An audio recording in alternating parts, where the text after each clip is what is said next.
할렐루야. 예. 하나님이 주시는 부르심의 상이라는 말씀을 가지고 우리 빌립보서 3장 우리 10절부터 16절 말씀입니다. 예. 빌립보서 3장 10절부터 우리 16절까지입니다. 우리 같이 읽도록 하시겠습니다. 시작. 내가 그리스도와 그의 부활의 권능과 그 고난에 참여함을 알고 하여 그의 죽으심을 본받아 어떻게 해서든지 죽은 자 가운데서 부활에 이르려 하노니 내가 이미 얻었다 함도 아니요 온전히 이루었다 함도 아니라 오직 내가 그리스도 예수께 잡힌 바 된 것을 잡으려고 달려가노라. 형제들아, 나는 아직 내가 잡은 줄로 여기지 아니하고 오직 한 일, 즉 뒤에 있는 것을 잊어버리고 앞에 있는 것을 잡으려고 표대를 향하여 그리스도 예수 안에서 부르신 부름의 상을 위하여 달려가노라. 그러므로 누구든지 우리 온전히 이렇게 생각하나니 만일 어떤 일에 너희가 달리 생각하면 하나님이 그것도 오직 우리가 어디까지 이르렀는지 그대로 행할 것이니라. 아멘. 할렐루야. 예. 미국의 대통령이었던 아이젠하워 대통령이 구원의 문제에 대해서 굉장히 두려웠다는 이야기가 있습니다. 그래서 대통령이 임종 전에 빌리그레암 목사님을 꼭 만나고 싶었다는 그 요청을 해서 빌리그레암 목사님을 아이젠하워 대통령과 함께 만남이 이루어졌습니다. 그때 대통령은 내가 과연 천국에 들어갈 수 있을까 하는 이 질문을 이 빌리그레암 목사님에게 했다는 것입니다. 이 빌리그레암 목사님은 이 말씀으로 우리 아이젠하워 우리 대통령에게 말씀을 이어갔다고 합니다. 에베소서 2장의 말씀입니다. 2장 8절입니다. 시작. 너희는 그 은혜에 의하여 믿음으로 말미암아 구원을 받았으니 이것은 너희에게서 난 것이 아니요 하나님의 선물이라. 아멘. 선물은 참 좋은 것입니다. 어렸을 때 선물 받으면 얼마나 좋은지 모릅니다. 또 커서도 선물 받으면 너무나 좋습니다. 어른이 되고 우리가 이제 노인이 되어서 되었을지라도 뭐 가족들이 선물을 하나씩 가져오거나 하면은 그 선물은 굉장히 사람의 마음을 열게 하고 그 선물을 통해서 또 풍성한 은혜를 나누는 것을 이렇게 보게 됩니다.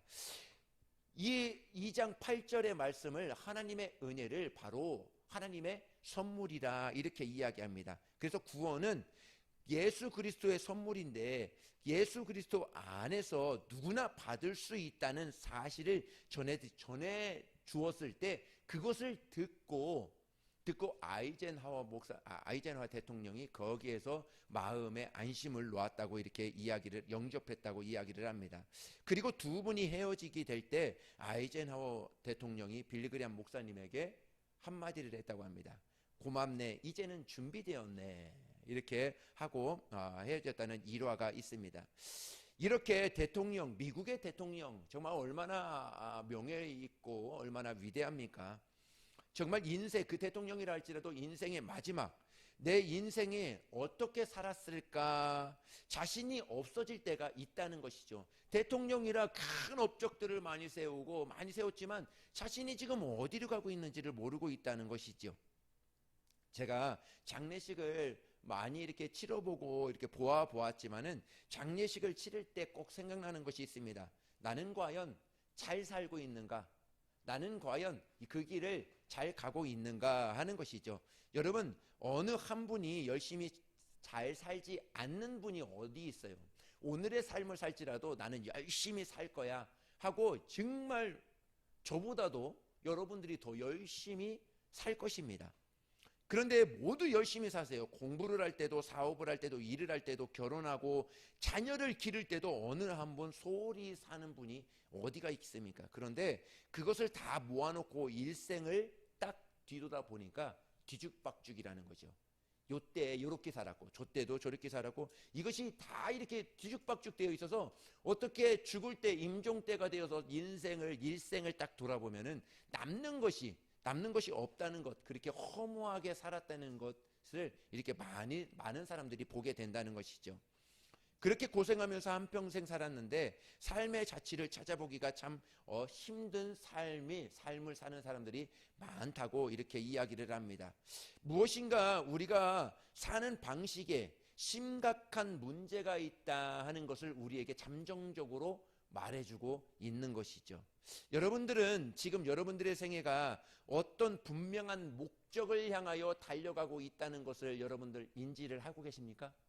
아니면 오늘의 삶이 내가 주어졌으니까, 오늘 한 주의 삶이 내게 주어졌으니까, 내게 자녀들이 생겼으니까, 내게 이러한 직장이 있으니까 그냥 삶으로 그냥 오늘의 삶을 그냥 살아가고 있느냐 하는 것이죠. 여러분, 대학 입시를 보면 정말 대단합니다.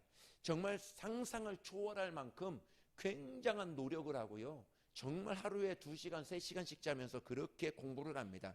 그런데 그렇게 공부해야 되는 가치가 있느냐 하는 물음표가 생긴다는 것이죠. 우리 인생을 돌아보면. 물론 그렇게 열심히 준비하는 것이 잘못됐다는 것이 아니에요. 그렇게 열심히 준비하는 것에 있어서 나의 목적지가 분명히 있어야 된다 하는 것이죠. 그러나 대학 가기 위해서 치루었던 희생만큼 그렇게 중요한 문제일까, 이것도 고민을 하게 됩니다. 여러분, 결혼식을 보면은 이런 마음이 항상 드는데, 여러분, 한국 결혼식 비용이 정상입니까? 한국에 결혼식이 이루어지는데 그 결혼식 비용이 정상이냐 하는 것이죠. 결혼은 너무나 아름답고 소중하고 놀라운 축복입니다. 그런데 결혼식에 드는 비용이 여러분들이 생각했을 때 정상이냐 하는 것이죠. 무엇인가 심각한 문제가 있다는 것이죠. 제가 보더라도 와, 정말 그거 하나에 어디는 10만 원씩 가고 어디는 막 아이고 상상을 초월할 만큼 그렇게 갑니다. 그렇게 가는데 그것을 하면서 또 그렇게 지불을 하면서 이렇게 해야 되는 그것이 있느냐 하는 것이죠. 물론 그 안에 축복이 있고 정말 하나님의 축복이 있고 그러면 너무나 좋은데, 그거 하나만 보면 너무나 이것은 뭔가 잘못됐다 하는 그런 생각이 많이 들 때가 있습니다.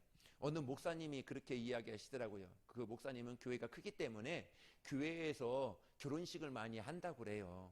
많이 하는데 본인의 교회에서 결혼식을 할 때는 갈비탕 하나로 동결했대요. 갈비탕 하나, 이것으로 딱 동결을 해서 모든 것은 없어. 그냥 교회에서 하려면 내가 주래요. 교회에서 하려면 이것 하나로 딱 끝낸다 하고 목사님, 장로님들하고 그렇게 결의를 했다고 합니다. 저도 그렇습니다. 정말 어떻게 보면 모든 것이 이해가 되지 않고 정말 그것이 하나의 우리의 문화처럼 결혼의 문화, 어떠한 문화처럼 이렇게 흐르고 있지만 사실상 잘못되었다는 것을 많은 사람들이 인지를 하고 있을 거예요. 보세요. 경제는 그렇게 힘든데도, 그잖아요? 그렇게 힘든데도 이 물가와 이런 결혼식이나 이런 비용들은 떨어지는 것이 아니라 오히려 더 올라가지요. 그런 부분에 있어서는 조금 많은 생각이 들더라고요. 여러분, 우리가 살아가는 삶 전체를 점검해 보아야 하는데 그것은 목적과 관련해서 점검해 보아야 한다는 것입니다. 우리가 도대체 무엇을 위해서 살아가는지, 도대체 우리 인생이 어디로 가고 있는지 기준을 비추어 입시는 입시대로, 잘못됐다는 것이 아니에요. 그렇게 열심히 노력해야 됩니다. 그런데 우리의 목적이 어디를 향하여 있는지 그것을 인생의 목적을 두고 준비를 해야 된다는 거예요. 그래서 입시는 입시대로, 결혼은 결혼대로, 여러분의 삶은 삶대로, 내가 어떠한 오늘의 삶을 주어졌든지 그 삶에 있어서 그 삶의 목적을 분명히 두고 오늘도 해야 된다는 것이죠. 오늘도 삶을 살아야 된다는 것이죠. 여러분, 그렇습니다. 터키의 시인 나젠 히크메트라는 사람이 신과의 인터뷰라는 책에서 이 사람이 신에게 이렇게 인터뷰를 했다고 합니다. 책의 이야기입니다. 인간을 보실 때 놀라운 일이 무엇입니까? 인간이 신에게 이렇게 물어보았다고 하는 것이죠. 첫 번째입니다. 어린 시절 지루하고 정말 서둘러 어른이 되는 것, 그리고 다시 어린 시절로 돌아가고 싶은 갈망이라는 것이죠. 두 번째입니다. 돈을 벌기 위해 건강을 잃어버리는 것, 그리고 건강을 찾기 위해 돈을 잃어버리는 것이라고 하는 것이죠. 세 번째입니다. 미래를 염려하느라 현재의 일을 잃어버리는 거예요. 나는 무엇 때문에 살지? 나는 무엇 때문에 하지? 나는 이것 때문에 현재의 자기의 일을 잃어버리는 거예요. 꿉니다. 꿈만 엄청 꾸는 것이죠. 그래서 현재도 미래도 살지 못하는 것. 네 번째입니다. 결코 죽지 않을 것처럼 사는 것, 그리고 살아본 적이 없는 것처럼 무의미하게 죽는 것. 이것이 신이 볼 때 신이 인간들을 볼 때 정말 놀라운 것이라 이렇게 보여지게 된다는 것이죠. 어느 하나의 책의 일화처럼 이렇게 쓰여진 일이지만은 많은 생각이 들지 않습니까? 저와 여러분 이것을 보면서 많은 생각이 이렇게 저는 들었습니다. 여러분들의 인생 생애가 끝나갔을 때 결코 살아본 삶이 없이 사람이 죽은 것처럼 혹시 그렇게 되고 있지는 않는가 하는 것이죠. 대부분의 사람들이 인생을 그냥 마구잡이로 그냥 사는 사람들이 얼마나 많은지 모릅니다. 이것을 바로 목적지가 없이 내가 표대를 향하여 달려가야 되는데 그 표대가 그냥 코앞에만 있는 거예요. 여러분, 하나의 반듯한 길을 만들 때 여기서 10m 앞을 줄 잣대고 하면 10m 앞밖에 그 기준이 안 되는 것입니다. 그런데 정말 1km에 놓고 보면 1km의 목표를 놓고 거기에다가 기준점을 놓고 거기다 줄을 딱 대고 하면은 내가 1km 앞을 내가 바라보고 인생을 사는 거예요.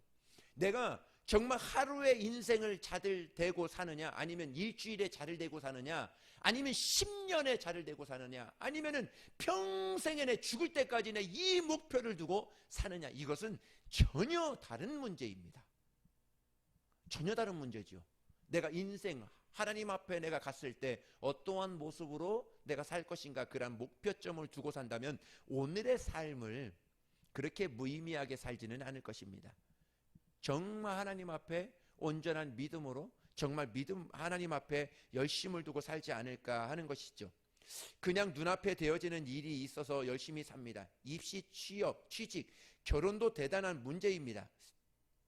다 중요한 문제지만 열심히 사는데 그 목적지가 흐려졌기 때문에, 목적지가 없기 때문에 그냥 우리의 인생에 있어서 내가 잘 먹고 좋은 집에 살고 좋은 환경에서 크는 그것을 목표로 정해지게 된다는 것이죠.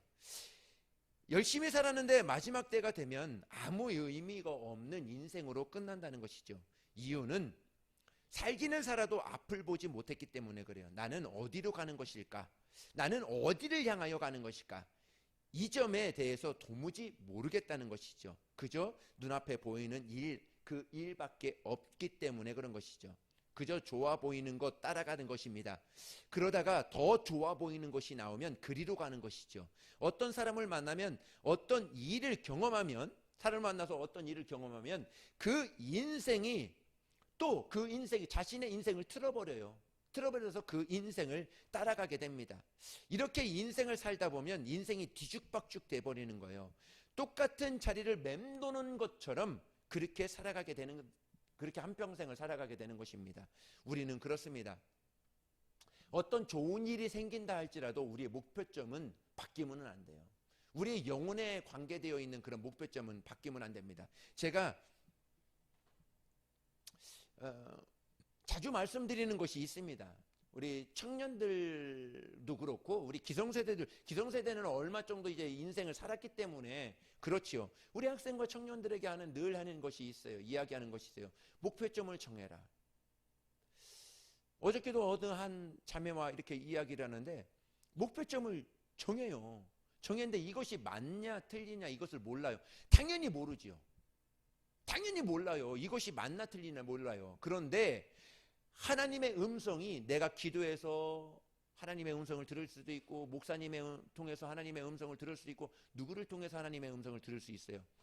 그 음성이 들려졌다면 그 목표점을 향하여 가라. 이 자매의 하나의 세상 사람과 다른 것은 하나님을 위해서 하겠다는 거죠.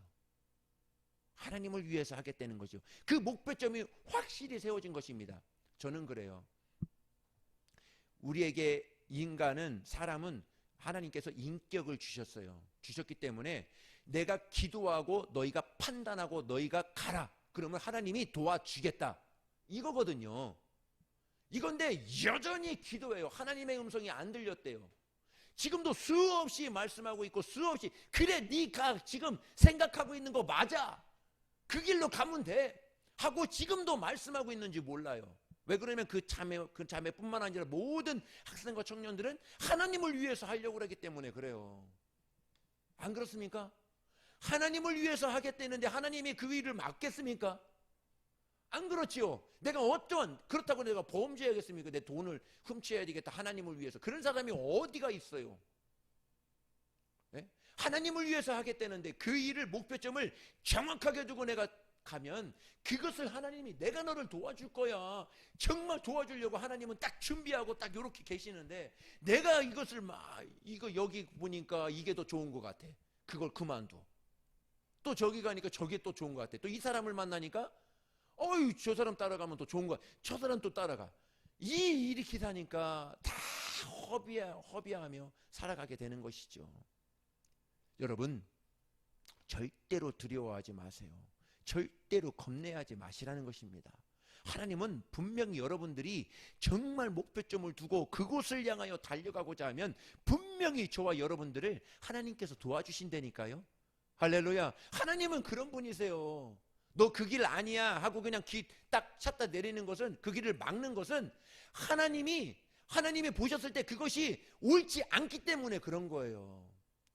근데 정말 어떻게 보면 내가 하나님의 감동으로, 또 하나님의 음성으로 그 결정했기 때문에 하나님은 그것을 전적으로 후원해 주시고 밀어주시고 그것을 함께 해주시는 분이 하나님이시라는 것입니다. 그것을 신뢰하고 그것을 의지하는 거예요. 그것이 우리의 믿음이라는 것입니다. 이렇게 살아가는 우리에게 있어서 오늘 사도 바울은 이렇게 대단한 충격적인 고백을 합니다. 바울은 자신의 인생을 이렇게 표현합니다. 나는 부르심의 상을 받으려고 달려간다. 지금도 달려간다. 이렇게 이야기합니다. 바울은 자신의 인생의 방향을, 부르심을 향하여 달려가고 있다는 것을, 인생이라는 것을 정확하게 이야기하며 그것을 향하여 달려갑니다. 여러분은 어떻습니까? 여러분들도 부르심의 상을 위하여 지금도 달려가고 있습니까? 하나님이 나를 부르신 그곳에서 그 부르심의 상을 위하여, 내가 지금 하고 있는 그 상을 위하여 오늘도 달려가고 있느냐 하는 것이죠. 우리도 정말 나름 상을 받으려고 열심히 삽니다. 하다못해 초등학교 때 참 잘했어요 하는 손등에 찍어주는 그 도장을 받기 위해서 얼마나 열심히 정말 합니까? 대단한 거죠. 선생님의 칭찬도 그렇습니다. 여러분, 회사에서 승진하는 것 상입니다. 또 무엇이든지 합격하는 것 큰 상이죠. 우리가 살아가는 동안에 상을 받으려고 학원도 다니고 아침 일찍 일어나고 밤늦게까지 갑니다. 화가 나도 참습니다. 정말 일을 합니다. 아파도 일어나서 삽니다. 다 상 받기 위해서 하는 것이죠. 그런데 바울은 하나님께서 위에서 부르신 상이라 이렇게 이야기합니다. 세상이 주는 상도 중요합니다. 우리가 열심히 해서 받아야 됩니다. 그런데 그것 너머에, 그것 위에 하늘에서 주시는 부르심의 상이 있다는 것이죠. 여러분들을 지금 어디에 부르셨습니까? 어디에 부르셨죠? 어떻게 보면 하나의 가정에 부르셨고, 어떻게 보면 하나의 이런 사역으로 나를 부르셨구나. 나를 이러한 믿음 소망 사랑의 교회를 섬기라고 나를 부르셨구나. 나는 이러한 어떤 일을 향하여 부르셨구나. 보세요. 그 부르심에 있어서 내가 전적으로 가는 거예요. 상을 얻기 위해서, 그 부르심에 정말 그곳에서 그만큼의 상을 얻기 위해서 내가 달려가게 되는 것이죠. 그럴 때 하나님은 그 부르심의 상을 저와 여러분들에게 부어 주신다는 것이죠. 여러분, 상은 여러 가지가 있어요. 받아도 되는 상이 있고 받지 말아야 되는 상이 있어요. 그런데 반드시 놓치지 말아야 되는 상이 있는 것입니다. 세상 것은 조금 내가 손해보고 조금 좀 손해봐도 괜찮아요. 괜찮아요. 그런데 성경은 놓치지 말아야 되는 상이 있다는 거예요. 받아도 되고 받지 말아야 되고 하는 상도 있지만 우리는 그 상을 바라보고 오늘의 삶을 사는 지혜로운 사람이 되었으면 좋겠습니다. 할렐루야. 예, 바울이 말하는 하나님께서 주시는 부르심의 상이라고 하는 것은 이렇게 말하고 있습니다. 빌립보서 3장 11절의 말씀입니다. 읽습니다. 시작. 어떻게 해서든 죽은 자 가운데서 부활에 이르려 하는. 아멘. 부활에 동참하는 건 사람은 죽음으로 끝나는 것이 아니라 죽고 난 다음에 부활이 있다, 이렇게 이야기를 하게 됩니다. 예수님이 부활의 첫 열매가 되셨습니다. 예수님을 믿는 자들은 예수님과 함께 부활에 참여하는 자가 됩니다. 바울은 그것을 이렇게 갈망한 것입니다. 그래서 바울의 삶의 이유는 죽음이 끝나면 끝나는 것이 아니라 부활에 동참하기 위해서 오늘의 부르신 그 자리에서 부르심의 상을 위해서 전적으로 달려간다. 상을 받기 위해서 어디까지? 부활에 이르기까지 나는 달려간다 하는 것이죠. 여러분, 우리는 그렇지 않지만 기독교인들이, 예수 믿는 사람들이 부활과 전혀 상관없이 사는 사람들이 얼마나 많은지 압니까? 그냥 종교적인, 그냥 어떠한 이벤트로 교회에 나와서 예배 드리고, 교회 예배 안 드리면은 좀 찝찝하고 또 누가 뭐라고 하니까 와서 예배 드리고 그냥 무의미 없이 사는 사람들이 얼마나 많은지 아십니까? 여러분, 그것에 기준을 두면 안 돼요. 우리는 하나님의 말씀에 기준을 둬야 됩니다. 할렐루야.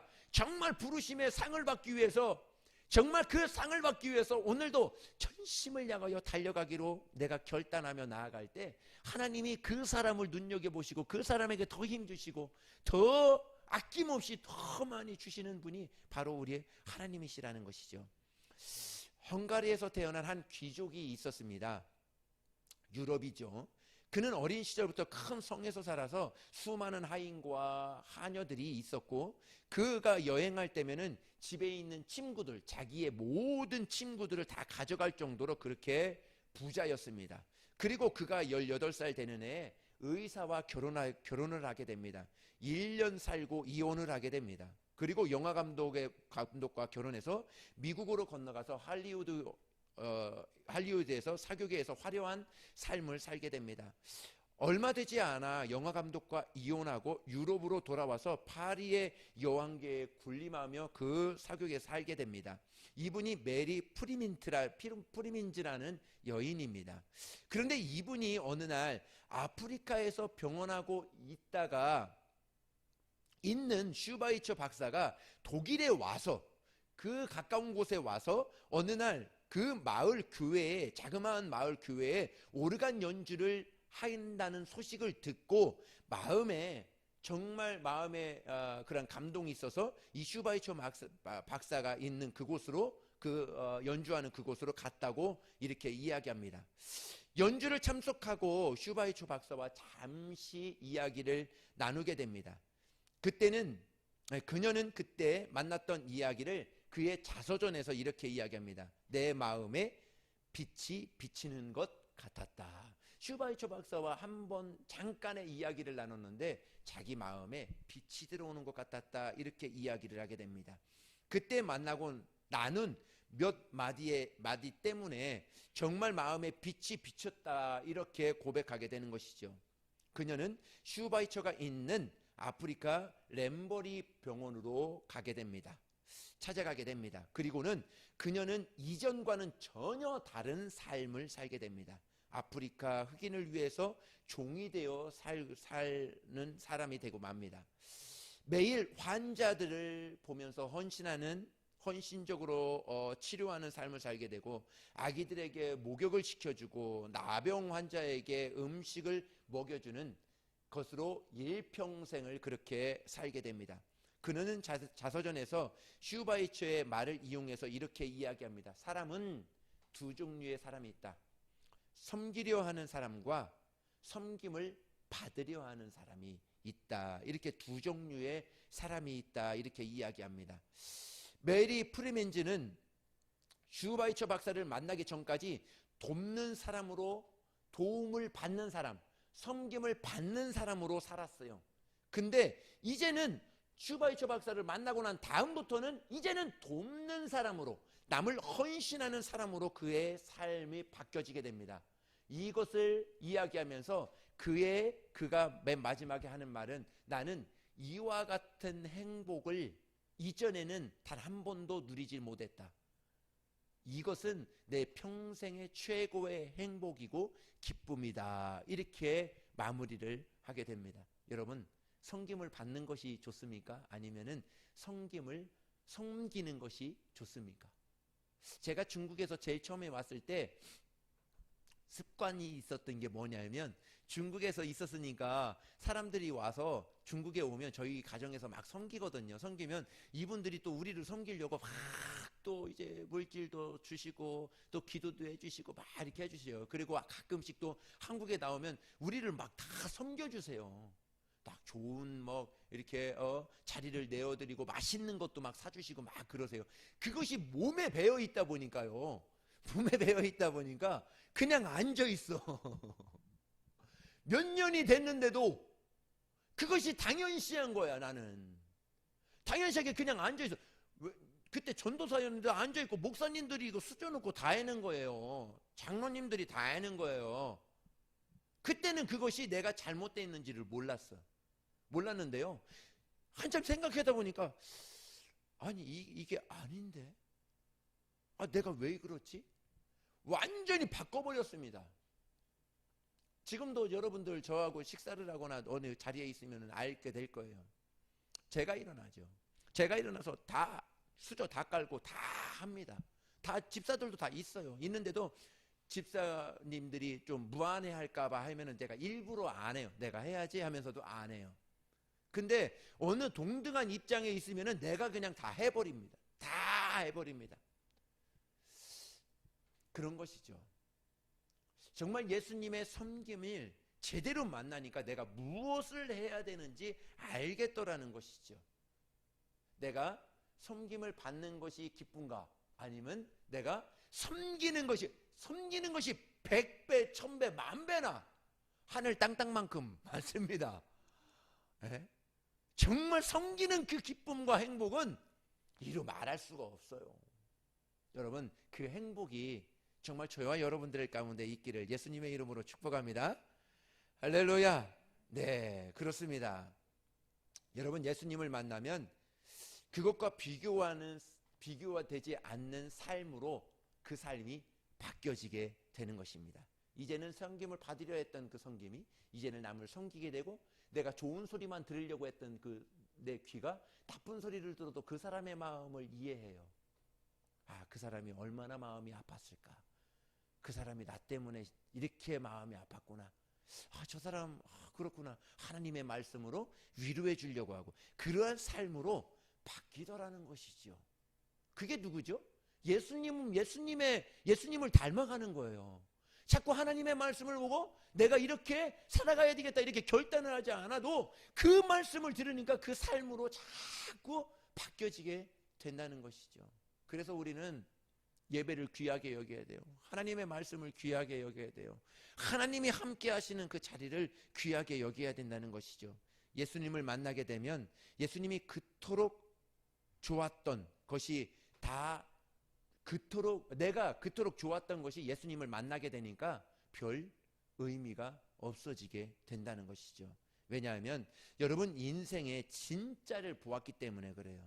우리의 삶은 어디로 가고 있는지 알고 있기 때문에 오늘의 삶이 내가 조금 손해보더라도 섬기는 자리에 있으면 그것이 즐겁게 되는 것이죠. 왜요? 하나님의 나라가 내 모든 헌신과 삶의 상으로 준비되어 있다 하는 것이죠.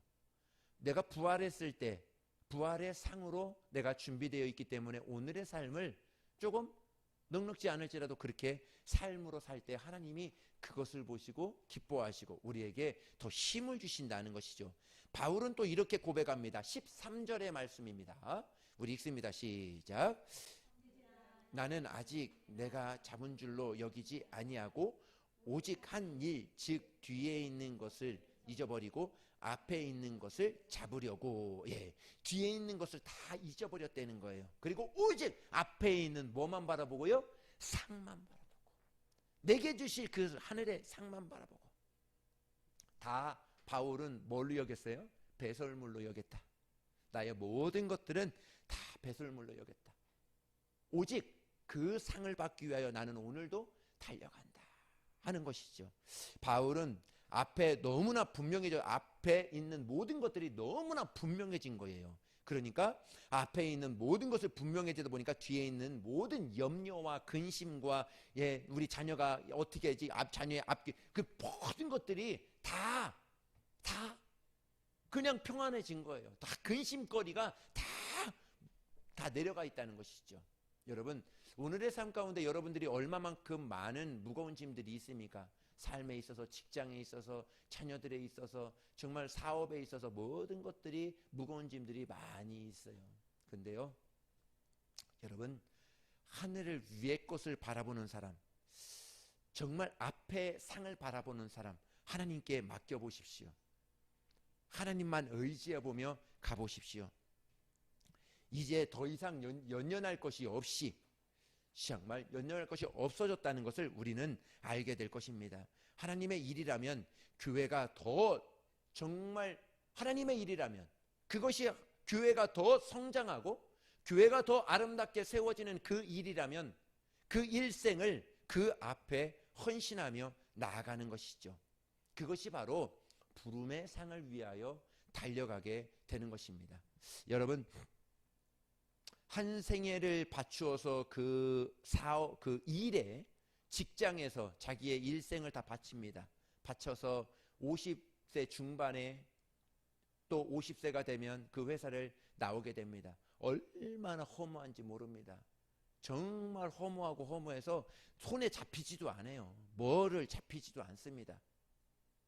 그러한 삶을 사는 사람도 그런데, 정말 그런 모든 것들을 거기에 초점을 두는 것이 아니라, 어떻게 보면 하나님 앞에, 하나님께서 우리에게 부어주신, 정말 부어주신 우리 교회를 위해서, 그 방향을 위해서 함께 나아가고 함께 예배드리고, 우리 후손들도 함께 그것을 향하여, 교회가 존재하고 있는 한 함께 그것을 위하여 달려가기로 내가 결단하고 정말 그 목적지를 위하여 달려간다면, 그 부름의 상에 있어서는 정말 저와 여러분에게 굉장히 하나님께서 큰 은혜로 준비하고 계시지 않을까 저는 보게 됩니다. 그와 같은 복 위에 더 있을까 저는 보게 됩니다. 정말 주님이 우리에게 너 참 잘했어, 너 정말 내 마음에 든다, 주님이 이렇게 칭찬해 주신다면 그것으로 충분하지 않습니까? 그것으로 우리의 삶이, 정말 우리의 삶의 방향이 잘 가고 있다 하는 것을 우리는 보게 되는 것이죠. 우리가 직분을 세우는 것도, 교회 일꾼이 세워지는 것도 똑같습니다. 교회 어떤 직분이, 어떠한 일이 내게 맡겨졌던, 한사코 그 직분을 맡지 않겠다 하는 분들도 계시는데, 또 그렇게 하면 나 교회 떠나겠다 하는 분들도 많이 보았습니다. 그 사람들은 하나님의 부르심의 상에 대해서 전혀 모르고 있고 또 착각하고 있는 것입니다. 교회의 일들은 그 사람을 쓰기 위해서, 그 사람을 일시키기 위해서 있는 것이, 그렇게 있는 것이 아니에요. 교회 목사님도, 교회도, 하나님도, 예수님도 모두가 다 뭐를 주시려고 하는 거예요? 그 사람에게 상을 주시려고, 그 사람을 축복해 주시려고 그 일을 맡겨주게 되는 것입니다. 여러분, 어떤 교회에 전설적으로 내려오는 이야기가 있다고 합니다. 어느 해에 선교회에 총회가 열렸는데 회장 뽑는 날이래요. 총회는 회장을 뽑는 날이거든요. 회장 뽑는 날인데, 어떤 분이 그 총회에 가면 자기가 꼭 총회 회장 될 것 같다는 거예요. 그분 자신밖에 없다는 거예요. 그래서 그분이 그 회장, 그 총회 때 가지 않았다고 합니다. 가지 않았는데 하나님이 그 교회에 어떻게 세워주신 줄 알아요? 그 결론적으로 말하면 그 장로님이, 총회 회장님이 됐어요. 돼가지고 정말 자기가 안 되려고 요렇게 삐지고 저렇게 삐지고 아예 안 나가면 안 시키겠지 했는데 덜썩 그 회장 딱 투표가 나오고 난 다음부터 자기가 안 하겠다는 말도 못한 것이죠. 이렇게 안 하겠다는 말도 못하고 거기에서 바로 통과가 돼서 이제 회장이 되었다는 것이죠. 정말 뛰는 놈 위에 나는 분들이 있었어요. 나는 분들 중에서 더 뛰어난 사람이 누군지 알아요? 모르시죠? 500원 받아야 되는데. 뛰는 놈 위에 나는 놈. 나는 놈 위에 더 엄청난 사람은 나는 놈 위에 붙어 있는 사람. 이 사람이 그렇다고 합니다. 네. 하나님을 위해서 일한다는 건 하나님의 일에 대해서 어떤 사명을 맡았다는 것은 굉장히 축복된 일이에요. 부담이 될 수 있습니다. 그러나 그 부담은 거룩한 부담이에요. 상을 받기 위한 부담입니다. 그렇죠? 여러분 어떠한 일을 할지라도 상사가 되었을 때에는 그 상사에 맞는 큰 직분이 있고 큰 상이 있어요. 그러나 그 부담이 얼마나 커요. 그죠?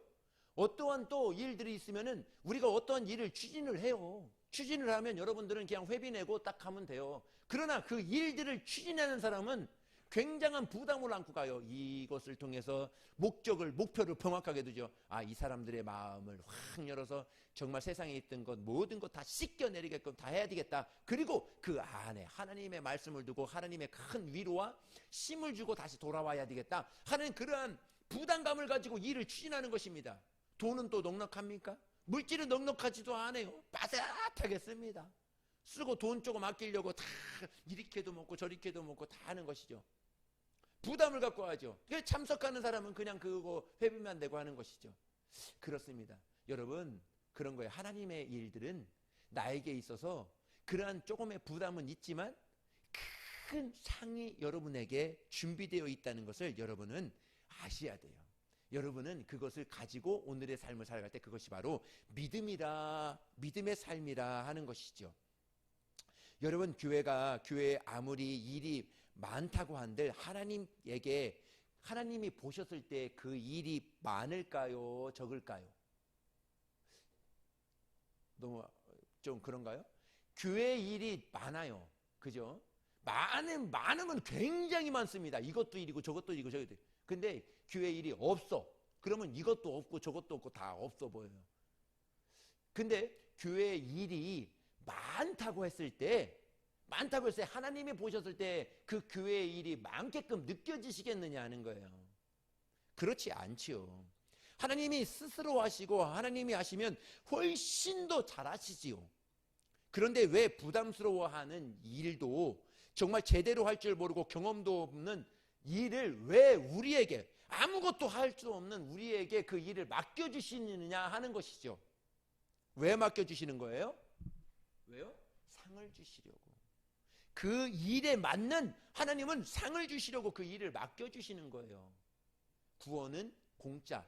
구원은 내가 하나님의 선물로 받은 것입니다. 할렐루야. 그 일에 있어서 구원받은 성도들이 하나님의 더 큰 상을 받기 위해서 더 달려가는 것이죠. 그것이 바로 뭐예요? 교회에게 맡겨져 있는 일, 그 일에 내가 충성하며 헌신하며 순종하며 나아갈 때, 섬기며 나아갈 때 그 상이 저와 여러분들에게 풍성하게 채워진다는 것이죠. 얼마나 기뻐요. 얼마나 감사합니까? 하나님 최고입니다. 안 그래요? 예수님 최고예요. 구원받은 것도 감사한데 상을 더 얹어주시려고, 상을 더 우리에게 더 주시려고 안 주셔서 더 안 달라신 분이 하나님이시잖아요. 그분이 여러분에게 오늘도 말씀해주고 있는 거예요. 하나님이 여러분들을 더 축복하시려고. 어느 목사님이 그 자녀가 다니고 있는 유치원에 갔다고 합니다. 연말에 유치원에서 발표를 하니까 그 발표회에 꼭 오라고 해서 이 목사님이 가셨다고 그래요. 유치원의 발표가 끝날 무렵에 사회를 보시는 분이 이 상품이 남았는데 이 상품을 주려고 하는데 마무리로 이렇게 했으면 좋겠다 하고 아이들을 다 불러다 놓고 춤을 잘 추는 사람에게 이 남은 상품을 주겠다 이렇게 이야기를 했다고 합니다. 이야기를 했는데 이 사회 보는 사람이 도무지 1등을 뽑을 수가 없었어요. 이유는 모두 다 개다리 춤을 추었다고 그래. 개다리를 똑같이 춤을 추었기 때문에 어느 누구를 이게 걸려서 줄 수가 없다라고 합니다. 그래서 선생님이 도무지 상을 줄 수가 없어서 한 가지 더 이야기를 했다고 합니다. 여기 어머니들 많이 왔으니까 어머니들 전부 다 나오시라고. 나오셔서 춤을 제일 잘 추는 사람에게 이 상을 주겠다. 이렇게 이야기를 한 거예요. 유치원에서 주는 상이 뭐 얼마나 대단하겠어요? 뭐 냉장고입니까? 아니면은 뭐 세탁기입니까? 아니면 뭐가 되겠어요? 뭐 그렇게 큰 상이지 않잖아요. 그런데 그 상을 받기 위해서 그 엄마들이 다 나왔대요. 다 나와가지고 그 상을 받겠다고. 그 상을 가져가겠다고. 아주 그 앞에서 열렬히 춤을 추고 막 했다는 것을 이렇게 보게 됐다라는 거예요. 그 목사님이 그 광경을 보게 됐다라는 거예요. 그러면서 마음 한편에 세상에 그 유치원에서 주겠다는 그 조그만 상도 자기들이 나와서 그거 하나 갖겠다고 치열하게 막 자기 몸을 불사르면서 팍 이렇게 추었다는데 하나님이 여러분에게 주시겠다고 하는 정말 주시겠다고 하는 그 상을 마다할 사람이 어디가 있겠냐 하는 것이죠. 여러분 그렇습니다. 하나님은 그런 거예요. 여러분들에게 이 조그만 상이 아니에요. 유치원에서 주는 상이 아니에요. 하나님께서 저와 여러분들에게 하늘에서 주실, 정말 하늘에서 주실, 우리가 생각지도 못하는, 지금 우리가 무엇을 생각할까요? 상이라고 생각하면 금덩어리 몇 개 줄래나? 금덩어리는 그 천국에서 길바닥에 깔렸다고 그랬어요. 그냥 밟고 다닌다고 그랬어요. 뭐를 주실까? 큰 에메랄드를 주실까? 보석을 주실까? 그거는 그냥 벽에 그냥 붙어 있대요. 그냥 문이래요. 그냥 하나님은 과연 나에게 뭐를 우리가 아무리 좋은 것을 상상한다 할지라도 상상할 수가 없어요. 그러나 그날에 우리에게 주실 그 상은 우리가 이렇게 상상하지 못하는 큰 상을 하나님이 저와 여러분들을 사랑해서 지금도 준비해 놓고 계시다는 것이죠. 여러분 그렇습니다. 하나님께서 어떤 사람에게 하나님의 일을 맡기실까? 이것이 중요합니다. 고린도전서 1장 27절에서 28절인데요. 제가 읽을게요. 그러나 하나님께서 세상에 미련한 것들을 택하사 지혜 있는 자들을 부끄럽게 하시려고 세상에 약한 것들을 택하사 강한 것들을 부끄럽게 하시려 하시며 하나님께서 세상에 천한 것들과 멸시받는 것들과 없는 것들을 택하사 있는 것들을 폐하려 하시나니. 하나님께서 상을 주시려고 부르시는 그 사람들이 있는데 어떤 사람이라고요? 미련한 사람, 약한 사람, 천한 사람, 멸시받는 사람, 없는 사람들을 택하사 하나님의 일을 맡기신다는 거예요. 왜가 있어요? 왜 이 사람들을 부르실까? 왜 똑똑한 사람들을 부르시고 힘 있는 사람들을 부르시고 지위 있는 사람들을 부르시고 다 그런 사람들을 부르시지 왜 이런 사람들을 부르실까? 왜일 것 같아요? 물론 지위 있고 공부 많이 한 사람들, 많이 번 사람들, 이런 사람도 있을 수 있어요. 근데 극히 적다는 것이죠. 근데 왜? 하나님은 겸손한 사람을 찾고 싶은 거예요. 겸손한 사람을 찾고 싶은 것입니다. 있는 사람도, 공부 잘하는 사람도 겸손한 사람들 많아요. 근데 그렇게 많지가 않다는 거예요. 어떻게 보면 조금 세상에서 천하고 미련하고 없고 멸시받고 한 사람들, 이런 사람들이 훨씬 더 겸손하고 하나님의 일을 잘할 수 있다. 그 사람들에게 주님은 맡겨주시더라 하는 것이죠. 여러분, 겸손이 상을 받을 수 있습니다. 하나님께서 정말 여러분들에게 맡겨주신 그 일들을 내가 겸손히 순종할 때 하나님의 상이 저와 여러분들에게 주어지게 되는 것입니다. 하나님의 관심은 오직 하나입니다. 어찌하든 우리에게 일을 맡기셔서 하나님은 어찌하든 자기가 주고자 하는 그 상을 주고 싶은 분이 바로 하나님이세요. 나는 받기 싫은데 받을 수가 없습니다. 이 정말 부르심의 상은 꼭 받아야 돼요. 꼭 받아야 됩니다. 예, 바울은 하나님께 정말 그렇게 부름받고 그리고 부름의 상을 알고 있었기 때문에 그것을 향하여 달려갑니다. 우리 빌립보서 3장 12절의 말씀입니다. 읽습니다. 시작. 내가 이미 얻었다 함도 아니요 온전히 이루었다 함도 아니라 오직 내가 그리스도 예수께 잡힌 바 된 그것을 잡으려고 달려가노라. 아멘. 이게 세번역 성경에서는 여기서 보면은 나를 여기서는 잡으려고 하죠. 세번역 성경에서는 나를 사로잡았으므로 이렇게 이야기합니다. 나를 사로잡았대. 하는 예수님이 나를 사로잡았대. 바울을 완전히 사로잡았대 하는 것이죠. 어떤 시를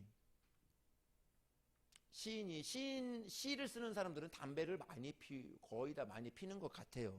근데 이 시인도 담배를 많이 피웠다고 합니다. 그렇게 끊으려고 해도 끊을 수가 없었어요. 근데 어떤 한 친구가 한 말 때문에 30년 넘게 피웠던 그 담배를 한 번에 끊었다고 합니다. 친구가 하는 말은 야, 쥐도 쥐약인 줄 알면 그 약을 먹지 않는다. 근데 사람들은 쥐약인 줄 아는데도 먹어. 그게 그렇게 나쁘고 그렇게 죽는데도 그것을 먹고 죽어. 그것을 듣고 이 사람은 단번에 끊었다고 그러죠. 근데 이 사람은 그런데 사람들은 이것을 나를 죽이는 독약인 줄 아는데 먹는다 하는데 여기에 먹는다. 이것이 바로 인간이라는 것이죠.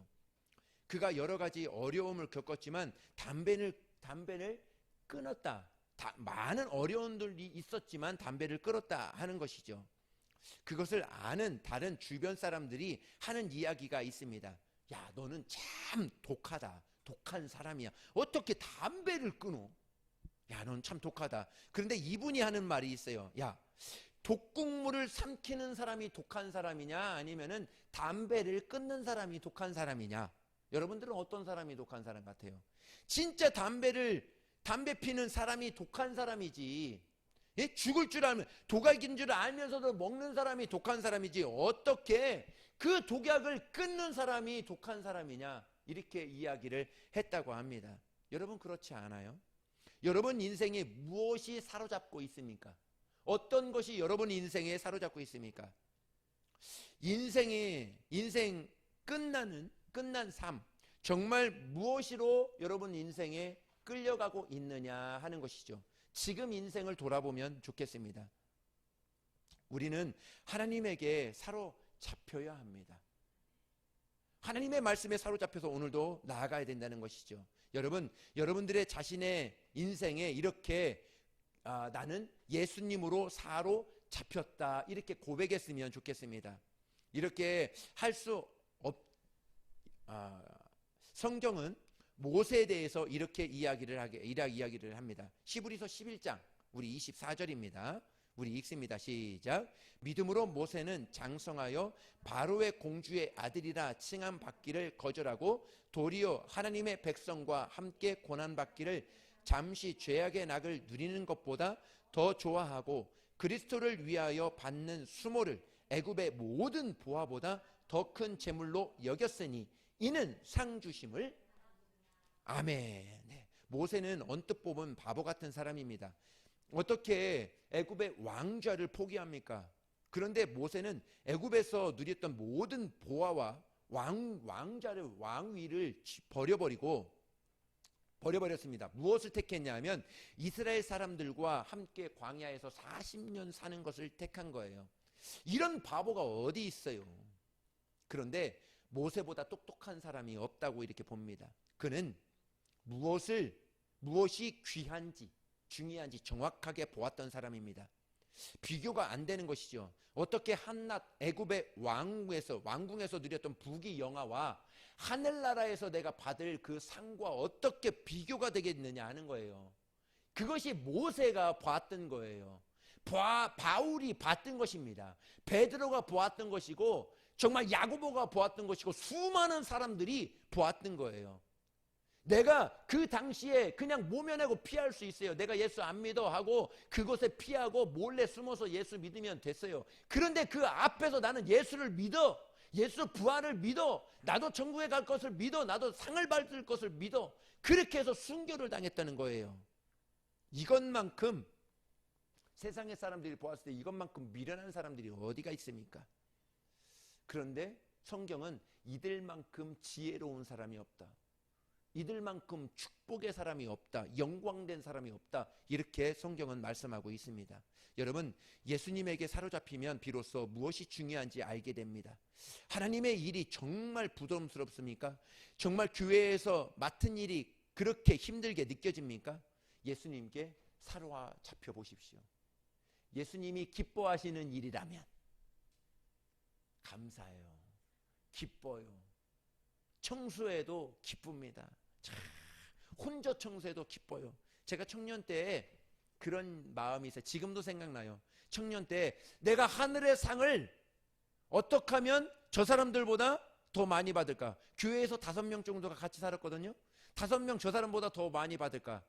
어느 날에는 아무도 모를 거예요. 어느 날에는 교회가 한 이 정도만 했던 것 같아요. 개척교회인데 의자도 더 많아요. 장의자였습니다. 그것을 앞으로 다 땡겨버려요.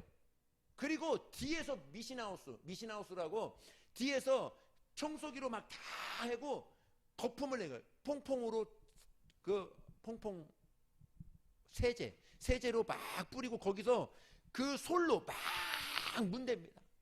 그럼 찌든 때가 막 쫙 올라오지요. 다 닦아봅니다. 그리고 의자를 다시 뒤로 다 밀어버려. 그리고 그 앞에 있는 것들을 다 정리하고 막 또 청소하고 다 닦아요. 그거를 제가 몇 번 했는지 몰라요. 그렇게 하고 닦으면 들어오는 사람이 뭔가 바뀌었는데 누가인지를 몰라요. 저는 그런 욕심이 있었어요. 그때도. 지금도 생각납니다. 그 청년 때예요. 정말 어떻게 하면 상을 더 받을 수 있을까? 뭐 찾아내는 것이죠. 제가 할 줄 아는 게 없으니까 운전면허 따야 되겠다. 운전은 할 수 있을 것 같으니까. 그래서 운전면허 그걸 위해서 딴 거예요. 그걸 위해서 내가 운전면허를 따서 그걸 새벽 기도하려고 3시 반에 일어납니다. 그리고 저 구리에서 덕소 가봐요. 덕소도 쫙 구석입니다. 거기까지 운행합니다. 2사람 태우려고. 어느 땐 가다가 사고 났는데 꽝 소리가 나는 거예요. 서 있던 버스를 뒤에서 받아가지고 목사님이 큰 호떡 하나 사 먹었다고 생각하자 하더라고요. 또 어느 때는 쿵 소리가 나요. 택시를 받아버린 거예요. 호떡 2개 사 먹었다고 하자. 어떻게 하든 쿵 소리 나는 거예요. 나무를 가로수를 받아버린 거예요. 야, 우리 호떡 그만 사 먹자. 너무 비싸다. 그래. 왜 그러냐면 한 가지예요. 오직 상 받기 위해서. 나 이 땅에 있는 동안에 이 젊음, 얼마나 귀해요. 이 젊음을 어떻게 하면 요걸 쪼개서 하나님의 일을 더하지? 요걸 쪼개서 어떻게 하면 하나님의 일을 더 상을 받지? 이걸 쪼개서 어떻게 보면 성경을 더 읽지? 막 그렇게 삶을 살았어요. 진짜로. 그런 목표, 그런 부르심의 상이 있기 때문에 산 거지요. 우리는 그렇습니다. 우리의 삶이 그러한 삶으로 바뀐다면, 그러한 삶으로 산다면 우리의 삶이, 오늘의 삶이 기쁜 것이죠. 감사한 것이죠. 한화의 일화를 말씀드리고 마치도록 하겠습니다. 어떤 제주도에 갔을 때, 제가 예전에 한번 제주도에 갔을 때 이기풍 선교관님 선교관에 가본 적이 있어요. 우리나라에 7 목사님이 세워졌을 때 세워졌던 목사님입니다. 이분은 원래 깡패였어요. 정말 선교사님들을 너무 싫어했던 거예요. 정말 선교사님들이 사는 집에 기와장을 다 부기거나 또 아니면 선교사님들이 지나가면 때려가지고 막 턱을 막 이렇게 상처를 내거나 했던 사람이거든요. 근데 이분이 꿈속에서 예수님을 만납니다. 바울처럼 기풍아 기풍아 내가 나를 박해하느냐 핍박하느냐 이렇게 예수님을 만나게 됩니다. 그리고 신학교에 가서 목사까지 되게 됩니다. 목사가 되고 나니까 제주도에서 부른다는 거예요. 본인을 제주도에서 부른다는 소식을 이렇게 감명을 받습니다. 그 당시 제주도는 우상이 꽉 차고 어두움이 정말 굉장히 심했던 섬이거든요. 그곳에 가서 돌에도 맞고 매도 맞고 정말 제주도에 그 교회를 세우는 기초를 세우는 그 일을 하셨던 분이에요. 사실 이기풍 목사님은 목사가 되고 난 다음에 고생이 시작이에요. 목사가 되기 전에는 자기 마음대로 살았어요. 어떻게 보면 자기 편하게 살았어요. 자기를 덤빌 사람 아무도 없어. 자기가 주먹으로 다 때려눕히고 다 뺏어버리고 다 자기 마음대로 했어요. 근데 예수님을 믿으니까 목사가 되고 나니까 뭐 한 거예요? 두드려 맞기도 하고 멸시도 받고 침뱉음을 당하기도 하고 정말 그렇게 모멸되며 살았던 거예요. 그리고 그 당시 그렇게 살았던 것이죠. 어떻게 보면 저주의 삶이 아닐까요? 예수 믿으니까 삶 자체가 완전히 바뀌어버렸어요. 저주의 삶으로 삶이 돼버린 것일 수도 있다는 것이죠. 제주도에 가서 이기풍 선교사님의 선교관에 들어가서 보니까요, 이기풍 선교사님이 제일이야. 제주도에서 일제 강점기 때 잘 사는 사람, 네노라고 하는 사람, 일본에 붙어서 사는 사람들을 지금 보면요, 그 선조들이 그런 사람이라고 다 이렇게 알리면서 사는 것이 다 감춰버려요. 일제 강점기 때 잘 살고 일제 강점기 때 일본 사람 붙어서 사는 사람들 자랑하며 사는 사람들이 있습니까? 지금 없어요. 다 감추면 살지. 그런데 이기풍 선교사님의 이기풍 선교사님은 그곳에 선교관이 섰어요. 이기풍 선교사님은 그때 쓰셨던 그 종이 조각 하나, 그 낡아 빠진 신발, 그 한 켤레, 이기풍 선교사님에 관련된 모든 것은 다 찾아서 거기에 다 진열해 놓았습니다. 여러분, 이런 역사가 어떻게 나타났습니까? 예수님에게 사로잡히면 그것 무엇을 위해서 사는가 진짜 중요한지 알게 되더라는 것이죠. 그런데 어떻게 이기풍 선교사님이 사로잡았습니까? 이 질문이 있었어요. 선교관에 가보면 그의 사모님 윤함애라는 사모님이 계세요. 이분의 유언장이 유리관에 이렇게 있었던 것을 보게 되었습니다. 이 유언장에는 이런 이야기가 있어요. 5분 넘게 예수님을 잃어버리며 살지 마라. 자녀들에게 해주는 말이었어요. 그 이기풍 선교사님과 윤함의 사모님은 항상 그 마음을 품고 있었다는 것이죠. 5분 넘게 예수님을 잊어버리며 살지 마라. 그 자녀들에게 고스란히 유언으로 남겨주었던 이야기입니다. 여러분, 이렇게 축복드리고 싶습니다. 오늘의 삶 가운데, 오늘의 내게 맡겨진 하나님의 사역 가운데 정말 어떠한 일이 있다 하더라도 하나님을 5분 이상 잊지 마십시오.